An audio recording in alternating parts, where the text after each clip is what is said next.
गुलाम से रिहाई का ये 5वां हिस्सा है।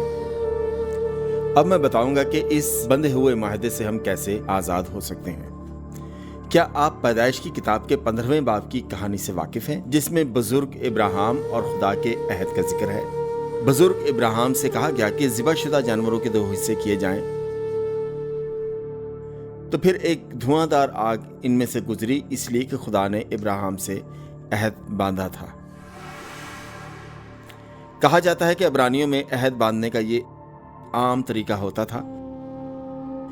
इस अहद का ये मतलब होता था कि अगर आप एक जानवर को ज़िबा करते और उसके 2 हिस्से करते और आप उन दोनों टुकड़ों के दरमियान से गुजरते, ऐसा करने से ये मुराद थी कि जो कुछ इस जानवर के साथ हुआ वही मेरे साथ हो। अगर मैं इस अहद की शर्तें पूरी ना करूं, ये खून की कसम कहलाती थी जिसमें एक जानवर शामिल होता था।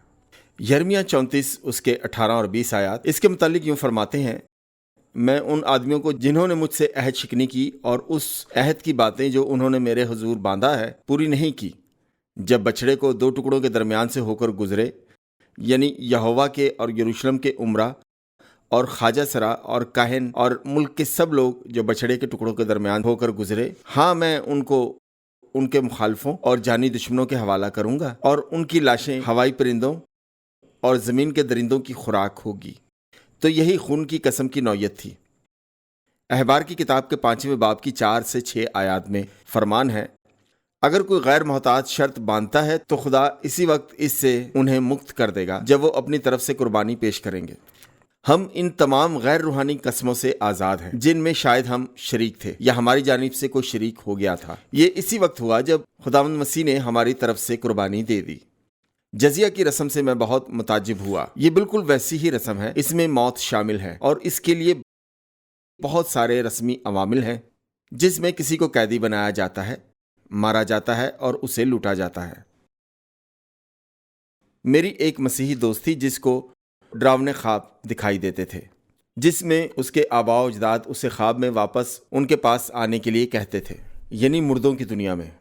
जब मैंने उसके मुतालिक इसके साथ दुआ की और ज़िम्मी अहद को तोड़ा और इसके आबा व अजदाद के ताल्लुक़ को ख़त्म किया, तो उसको वो डरावने ख्वाब आने बंद हो गए। इसके आबा व अजदाद के साथ राब्ता था और ये ज़िम्मी अहद से ही था और जजिया की वजह से ही था जिसके तहत वो ज़िंदगी गुजारते थे। जब आप किसी ऐसी चीज़ को मुस्तरद करते हैं जिसका ताल्लुक़ खुदा से ना हो, तो ज़रूरी है कि आपको इसके मुतालिक मालूम हो और इससे ख़ास तौर पर निपटें। इस्तस्ना 1 से 3 आयत में हिदायत हैं कि जब आप बुतों की दुनिया की सफाई कर रहे हों तो इसके मुतालिक क्या करना चाहिए। वहाँ तुम ज़रूर उन जगहों को नेस्त व नाबूद कर देना जहाँ जहाँ वो कौमें जिनके तुम वारिस होगे ऊंचे ऊंचे पहाड़ों और टीलों पर और हर एक हरे दरख्त के नीचे अपने देवताओं की पूजा करती थीं। तुम उनके मजहबों को ढा देना और उनके सतूनों को तोड़ डालना और उनकी यसीरतों को आग लगा देना और उनके देवताओं की खुदी हुई मूर्तों को काट कर गिरा देना और उस जगह से उनके नाम को मिटा डालना। ये बातें ये बता रही थी कि उनमें से किसी चीज़ को ना रहने देना जो सयाहों की भी दिलचस्पी का बायस हो। आपको ये एहसास होना चाहिए कि वो पूरी तरह वहाँ से हटाए जाएं। ये इंतहाई संजीदा बात थी और जब इसराइल ने ये ना किया तो मुसीबत में पड़ गए। हकीकत तो ये है कि वो भी अपने बच्चों को उन देवताओं के सामने कुर्बान करने लगे, तो इसी वास्ते इन्हें हुक्म दिया गया था और इसी किस्म की कुर्बानी के मुतालिक बताया गया था। खुदावंद यीशु ने फरमाया, हमें इख्तियार है। मैं तुम्हें सच सच कहता हूं, जो तुम ज़मीन पर बांधोगे वो तुम्हारे लिए आसमान पर बांधा जाएगा। हमें इन रूहानी किलों को तोड़ने का इख्तियार हासिल है जो हमारे खिलाफ खड़े किए गए हैं। हमें यह भी इख्तियार है कि हम ज़िम्मी अहद और शहादतों को लोगों की ज़िंदगियों से निकालें। जो कोई खुदावंद यीशु पर ईमान रखता है, इसे शैतान के इख्तियार से ज़्यादा इख्तियार हासिल है। हम अपनी फितरी हालत की बेड़ियों से भी आज़ाद हैं। ज़करिया 9:12 में एक खूबसूरत इक़्तिबास है और तेरी बाबत यूं है कि तेरे अहद के खून के सबब से मैं तेरे असीरों को अंधे कुएं से निकाल लाया। इसलिए खुदावंद यीशु के खून के सबब हम इस जाल से और उस कैद से आज़ाद किए जाते हैं जिसमें हम फंस गए थे। हमें बड़े एतमाद के साथ इन मसाइल तक पहुंचना चाहिए। लोग खौफ से और उन सब बातों से जो हज़रत मोहम्मद की ज़िंदगी और उनके किरदार के मुतालिक हैं और इस्लाम के कब्ज़े से आज़ाद हों। और उसने तुम्हें भी जो अपने कसूरों اور جسم کی نامختونی کے سبب سے مردہ تھے ان کے ساتھ زندہ کیا اور ہمارے سب قصور معاف کیے اور حکموں کی وہ دستاویز مٹا ڈالی جو ہمارے نام پر اور ہمارے خلاف تھی، اور اس کو صلیب پر کیلوں سے جڑ کر سامنے سے ہٹا دیا۔ اس نے حکومتوں اور اختیاروں کو اپنے اوپر سے اتار کر ان کا برملا تماشا بنایا اور صلیب کے سبب سے ان پر فتح یابی کا شادیانہ بجایا۔ یہ بڑا سخت دعویٰ ہے جسے خداوند یسوع کرتے ہیں۔ وہ ہماری زندگی کے ان بندھنوں کو جنہیں ہم تسلیم کر چکے ہیں دور کرنا چاہتے ہیں۔ کئی طریقے ہیں جن سے ہم ان بندھنوں میں پڑ جاتے ہیں۔ اسلام کے تحت رہتے ہوئے ہماری شخصی زندگی کی کہانی ہو سکتی ہے۔ شاید آپ اسلامی ماحول میں رہتے ہوئے خوف میں مبتلا تھے۔ ہو سکتا ہے کہ آپ بعض لعنتوں کے زیر اثر ہونے کا تجربہ رکھتے ہوں۔ شاید کوئی ناخوشگوار واقعہ ہوا ہو۔ میں نے اب تک لوگوں کے ساتھ دعا کی ہے، تب کسی نے کہا جب ہمارے خلاف جہاد کیا گیا تو ہمارے رشتہ دار مارے گئے، یا مجھ سے جبراً مباشرت کی گئی، یا کچھ اور ہوا۔ ستمبر 11 کے واقعے نے پوری دنیا میں دہشت مچا دی۔ یہ بھی ایک روحانی واقعہ تھا اور اسے بھی سمجھنے کی ضرورت ہے، جس میں ملک کو نقصان پہنچانے کی اہلیت تھی۔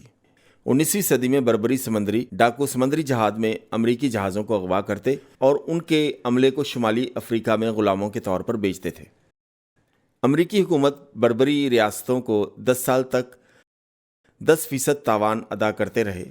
کیا آپ تصور کر سکتے ہیں کہ اس وقت کا 10% تاوان کتنی بڑی رقم ہوگا؟ وہ سمندری جہازوں کو لوٹنے سے بچانے کے لیے بربری حکومتوں کو ادا کرتے رہے۔ آخرکار یہ جیفرسن تھا جس نے آبدوزیں بھیجی۔ وہ تو آج بھی گیت گاتے ہیں کیونکہ وہ ان واقعات کو ختم کرنے کے لیے وہاں گئے اور کہا تم ہمیں غلام بنانے کے لیے فروخت نہیں کر سکتے، اور انہوں نے جزیہ دینا بند کر دیا۔ جزیہ دینا ایک روحانی معاہدہ تھا۔ امریکہ میں اس کی اہمیت ابھی تک روحانی ہے۔ یہ USA کے آغاز کا حصہ ہے۔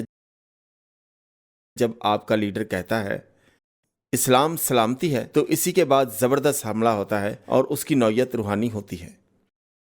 اسلام کے تحت زندگی گزارنا ایک عمومی تاریخ ہے۔ یورپ کا بڑا علاقہ اسلام کے تحت رہا ہے، جیسے ہنگری، سسلی، اسپین اور یونان۔ دوسرے علاقے جزیہ دیتے رہے ہیں، اگرچہ وہ اسلام کے تسلط میں نہ تھے۔ بربری سمندری ڈاکوؤں نے کئی صدیوں میں کروڑ سے زیادہ یورپ کے لوگوں کو غلام بنایا اور شمالی افریقہ میں بیچا۔ جنوبی یورپی حکومتیں بربری سلطنتوں کو جزیہ ادا کرتی رہیں تاکہ سمندری حملوں سے بچے رہیں۔ امریکی یہ دریافت کر کے حیران رہ گئے، لیکن ایک وقت تھا جب اٹلی میں ہر ایک گرجا گھر میں ایک چندے کا صندوق تھا تاکہ غلاموں کے طور پر بیچنے سے پہلے واپس لیا جا سکے۔ یہ بالکل ویسے ہی ہے جیسے جنوبی سوڈان میں ہو رہا ہے کہ شمالی سوڈان سے 35,000 غلاموں کو واپس لیا جائے۔ دراصل یہ یورپی تاریخ کا ہی حصہ ہے۔ یورپ میں اسی صورت میں ہوتا رہا ہے۔ کچھ ڈچ ویلندیز سمندری جہازوں کے کپتان مسلمان ہو گئے تو انہوں نے بربری سمندری ڈاکوؤں کے غلاموں کے کام کو آئس لینڈ تک پہنچایا۔ انہوں نے آئس لینڈ کے ایک پورے کے پورے گاؤں کو غلام بنا کر شمالی افریقہ میں بیچ دیا۔ دراصل ایک عورت رکھیل بن گئی اور بالآخر واپس آ گئی اور اس نے یہ دکھ بھری کہانی سنائی جس سے لوگوں کے رونگٹے کھڑے ہو گئے۔ یورپ کی تاریخ میں ہمارے آباء و اجداد کے بڑے بڑے مسائل رہے ہیں۔